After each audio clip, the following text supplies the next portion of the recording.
ഈ എണ്ണ ആരാ കാച്ചിയത് ഭാനുമതി? ഞാനാ. എന്താ പറഞ്ഞിട്ട്? ഇതിലെന്ത് സൂത്രമാ നീ കലക്കിയത്? ഇത്തിരി നെല്ലിക്ക കലക്കി. ഈ വീട്ടിലെ തന്തയ്ക്കും പിള്ളേർക്കും ഒക്കെ പ്രാന്ത. ഇത്തിരി തണുക്കുന്നെങ്കിൽ തണുക്കട്ടെ എന്ന് വിചാരിച്ചു.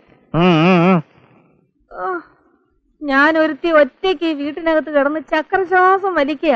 നേരാമണ്ണം ഒരു ജോലിക്കാരിയെ കൊണ്ട് തരാനോ അല്ലെങ്കിൽ ഒരു കല്യാണം കഴിച്ചൊരു പെണ്ണിനെ കൊണ്ട് തരാനോ ഇതിനകത്തുള്ള ഒറ്റ ആണുങ്ങൾക്കും ചിന്തയേ ഇല്ല. അപ്പൊ കല്യാണിയും പോയോ? കല്യാണി അവയിൽ നരച്ചപ്പോ മുള കൂടിയെന്നും പറഞ്ഞ് അപ്പൊ തന്നെ പറഞ്ഞു വിട്ടില്ലേ? ആ മുതലാളി ഇത്രയ്ക്ക് അപ്പുറത്തൊരാൾ വന്നിരിക്കുന്നു. ആരാണെന്ന് വെച്ചപ്പോ അഹങ്കാരി പേര് പറയുന്നില്ല. മുതലാളിയെ തന്നെ കാണണമെന്ന്. തലയ്ക്ക് നെല്ലിക്ക വെച്ചിരിക്കുമ്പോഴാ ഓരോരുത്തന്റെ എഴുന്നള്ളത്ത്. എന്ത് വേഷമാടു? പുരുഷ വേഷോ? ധൈര്യമായിട്ട് പോ.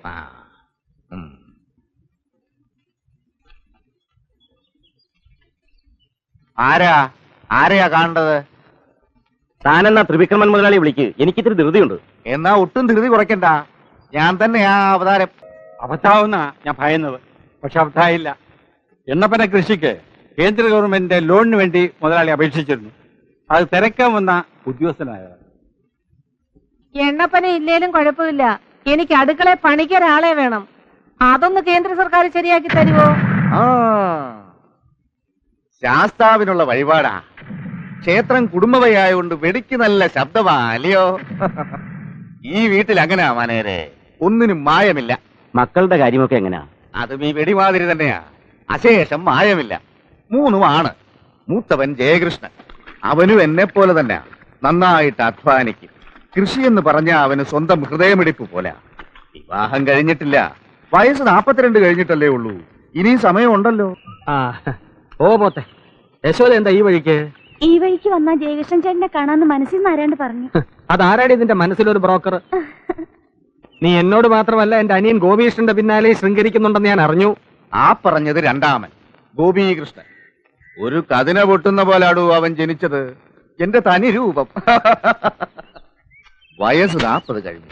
തറവാടിന് ചേർന്ന് ഒരു ആലോചന വരാത്തതുകൊണ്ട് കല്യാണമായില്ല. അത് നന്നായെന്നാ അവനും പറയുന്നേ. കല്യാണം കഴിഞ്ഞാ പിന്നെ കൃഷിയിലുള്ള ശ്രദ്ധ കുറയും. ഗോപിച്ചേട്ടാ, എന്താണ് നോക്കുന്നേ? ശബ്ദം കേട്ടപ്പോ ഞാൻ കരുതി ഏതോ ഒറ്റക്കൊമ്പനാണ്. അപ്പോ മൂന്നാമത്തവന്റെ പേരെന്താ? ഇവരെ പോലെ തന്നെ അയാൾക്കും കൃഷിയാ?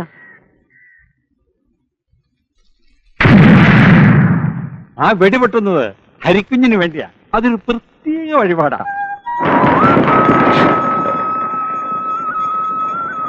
ഭഗവാനെ രക്ഷിക്കണേ. ഈ പടക്കത്തിന്റെ ശബ്ദത്തെക്കാൾ വേഗത്തിൽ എന്റെ ജീവിതത്തിൽ വച്ചടി കയറ്റം ഉണ്ടാവണേ. രക്ഷിക്കണേ.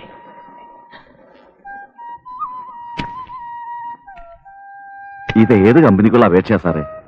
ഒരു മുസ്ലിമിന്റെ കമ്പനിയാ തിരുമേനി. സത്യം പറഞ്ഞ ഒരു മുല്ലാക്കെ കൊണ്ട് ഓദിച്ചു വേണത് അയക്കാൻ. കിട്ടിയാ കിട്ടി.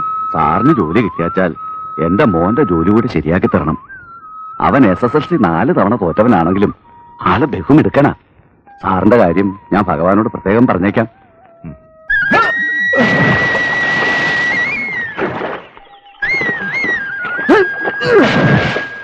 കലക്കാതെ കുളിക്കടാ. ശരി, എണ്ണപ്പനയുടെ ലോണ്ടാരി എന്താ ചാച്ചാ? വന്നയാളിന് ഇത്തിരി കൈമടക്ക് കൊടുത്താൽ ശരിയാകുമെന്നാ പരമശിവൻ പറഞ്ഞു. കൈമടക്ക് കൊടുത്താലും കാര്യം നടക്കുമല്ലോ. കൈ മടക്കുന്നതിന് മുമ്പ് ഹരികൃഷ്ണുമായിട്ടൊന്ന് ആലോചിക്കണം. ഞങ്ങളെ പോലെ അച്ഛനും എഴുത്തുമായനെ അറിഞ്ഞൂടാത്തോണ്ട് ആ പരമശിവൻ പറഞ്ഞു പറ്റിക്കും. കൊല്ല 20 ആയടാ. ആ പാവം എന്റെ കൂടെ നിൽക്കുന്നു. ഈ 20 കൊല്ലം കൊണ്ട് ആ പാവം വീട് 2 വെച്ചു. അതച്ഛൻ അറിഞ്ഞോ? അങ്ങേരങ്ങനെ ഉയർച്ചയുടെ പടികൾ കയറിക്കൊണ്ടിരിക്കുക. ഭാഗ്യമല്ല എന്ത് പറയാ. അച്ഛാ, ബ്ലോക്കിൽ കുറെ പുതിയ പയറുവിത്ത് വന്നിട്ടുണ്ട് കേട്ടു. നമുക്ക് കുറെ വാങ്ങി മേലെ പറഞ്ഞ് വീശിയാലോ? വീശിക്കോ. ഇന്നലെ ഒരുപാട് തേങ്ങ കളവ് പോയി. അല്ലെങ്കിൽ തന്നെ തേങ്ങയുടെ വില താഴോട്ടാ. അതിനിടെ ഉള്ളതും കൂടെ കള്ളന്മാർ കൊണ്ടുപോയാലോ? കക്കുന്നവനെ അള്ളു വെച്ച് പിടിക്ക്, എന്നിട്ട് കാല് തല്ലി ഓടിക്ക്. അപ്പൊ പരിഹാരം ഉണ്ടാവും. കാല് തല്ലി ഓടിക്കാൻ മച്ചൻ പേരാ മൈസൂരട്ടോ. അവന്മാർ തെങ്ങിന്റെ തല വെട്ടും. വെട്ടട്ടാ. ഇന്ന് രാത്രി കാവൽ നിൽക്ക്, ഞാനും വരാം. മടവാളെടുത്ത് തെങ്ങിന്റെ മടലെ കുത്തിവെക്ക്. രക്ഷയില്ലാച്ച വെട്ടിക്കോ, ബാക്കി കാര്യം ഞാൻ നോക്കിക്കോളാം. വേണ്ട മച്ചമ്പി വേണ്ട, അതിന് കിടന്ന് കളിച്ചാൽ തീക്കളിയാകും. താനൊക്കെ പിന്നെ എന്തിനാടോ ഇങ്ങനെ ആണാന്നും പറഞ്ഞ് നടക്കുന്നേ? അല്ല, 24 മണിക്കൂർ ഇങ്ങനെ വെള്ളത്തിൽ കിടന്നാലേ ഉള്ള ആണത്വം പോവും. താനേ കാണ്ടാമൃഗം.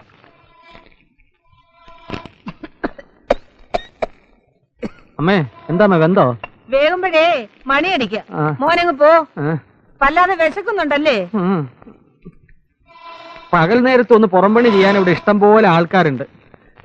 ഇവിടെ താമസിച്ച് പണിയാനാണ് അമ്മ ഒരാളെ കിട്ടാത്തത്.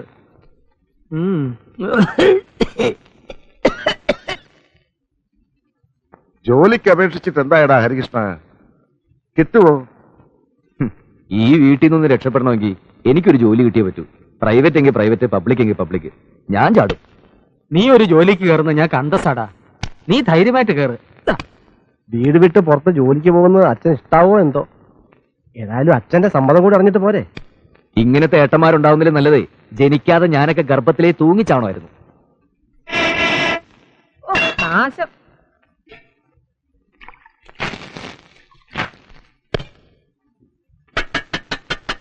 ആ ഇത്ര വേഗം ചോറായോ? എന്നിട്ട് വയ്യ. എല്ലാം കൂടെ വിട്ട് വിഴിഞ്ഞേക്കരുത്. ആ. ഉണ്ടിട്ട് കളിക്കാം വാ. ഓ, നീ എന്തിനാടി മണി അടിച്ചത്? ഇത് മരണമണിയാ. എനിക്ക് വയ്യ ഇങ്ങനെ അടുപ്പിൽ ഊതി ഊതി പ്രാണം കളയാൻ. ഒരുത്തി എനിക്ക് ഇതിനകത്ത് കിട്ടണം. അതിന് കഴിയോ? നിങ്ങളുടെ അവിടെ ഇന്നെല്ലാരും പച്ചവെള്ളം കുടിച്ച് ഓരോ ഉള്ളിയും കടിച്ചു പോയി കിടന്നു. കാലനക്കാൻ വയ്യാതാ ഞാൻ ഈ പുഹയത്ത് കിടന്ന് കഷ്ടപ്പെടുന്നത്. ഈ ആണുങ്ങളുടെ വേഷം കെട്ടി നിൽക്കുന്ന ഒരൊറ്റ കഴുതിക്കെങ്കിലും എന്നെ ഒന്ന് സഹായിക്കാൻ തോന്നുന്നുണ്ടോ? നീ ബഹളം വെക്കണ്ട, വഴിയുണ്ടാവും. എത്ര ആലോചന ഈ വീടിന്റെ പടി കടന്ന് വന്നതാ. ഒരുത്തിനെങ്കിലും ഒരു പെണ്ണിനെ കെട്ടിക്കൊണ്ട് വരാൻ തോന്നിയോ?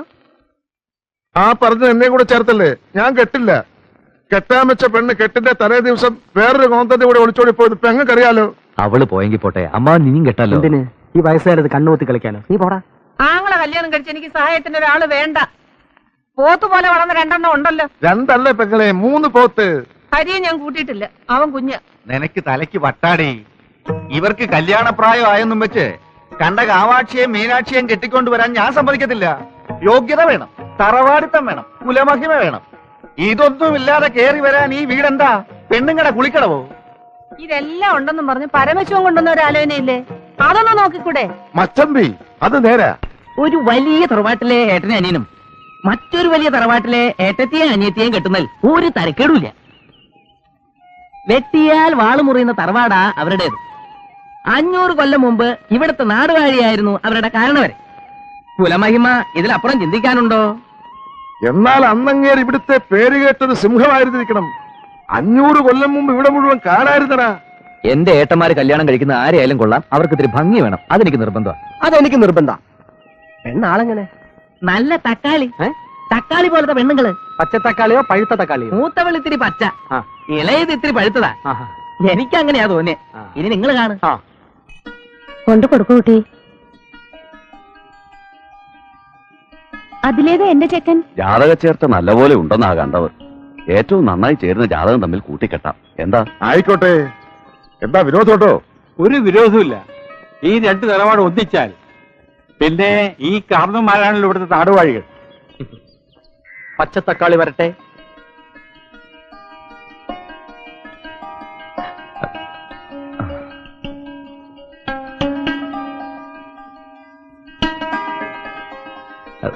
ഞാനാ നീന, ഏട്ടന്മാര് വരാ.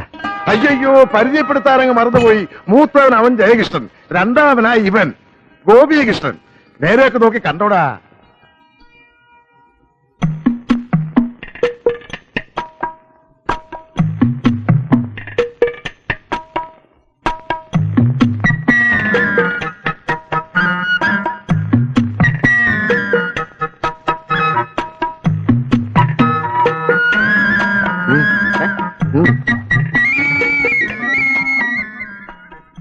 എന്താ അതിന്റെ അഭിപ്രായം? എനിക്കല്ലേ നല്ലതാ, എനിക്കത് മതി. നിന്റെ കാര്യം എങ്ങനെ? എനിക്ക് ഇളയതിനെ മതി. എടാ, നിനക്ക് പറഞ്ഞു വെച്ചിട്ട് മൂത്തേനെയാ. അതിന് എനിക്ക് വേണ്ട. അതിന് മൂപ്പിത്തിരി കൂടും. അമ്മാവിന് ഇതിലിടപെട്ട് എന്റെ കാര്യം കലക്കരുത്. ഇത് നടന്നില്ല, എനിക്ക് ഇനി വിവാഹമേ വേണ്ട. എന്താടി ഇരുന്ന് മോങ്ങുന്നത്? എന്താണെന്ന്? അവർക്ക് ആ 2 പേരെയും വേണ്ടെന്ന്. 2നും പഠിപ്പില്ല അത്രേ. അത്ര നിർബന്ധാണെങ്കിൽ ഇളയവനെ കെട്ടിക്കോളാൻ നിർത്തി. അപ്പൊ മൂത്തവൾക്കും അവനെ തന്നെ വേണം. പുറത്ത് അതിലും വലിയ പ്രശ്ന. 2 ആൾക്ക് ഇളയതിനെ മതി, മൂത്തതിന് ആർക്കും വേണ്ട. ഞാൻ എന്താ ചെയ്യാ? ഇവളുമാർക്ക് ഇത്രയും ബുദ്ധിയില്ലാണ്ടായല്ലോ. ഇത്രയധികം സ്വത്തുള്ള കുടുംബത്തിൽ നിന്ന് ഇങ്ങനെ ഒരു ആലോചന ഇതിനു മുമ്പ് വന്നിട്ടുണ്ടോ? ഞങ്ങൾക്കുള്ള സ്വത്തൊക്കെ മതി. അത് ഒന്ന് 8ാം ക്ലാസ്സും ഒന്ന് 7ാം ക്ലാസ്സും. നേരം വേണം പേരിന്റെ സ്പെല്ലിംഗ് പോലും പറയാൻ അറിയില്ല. അവരെ കെട്ടാൻ ഞങ്ങൾക്ക് വയ്യ.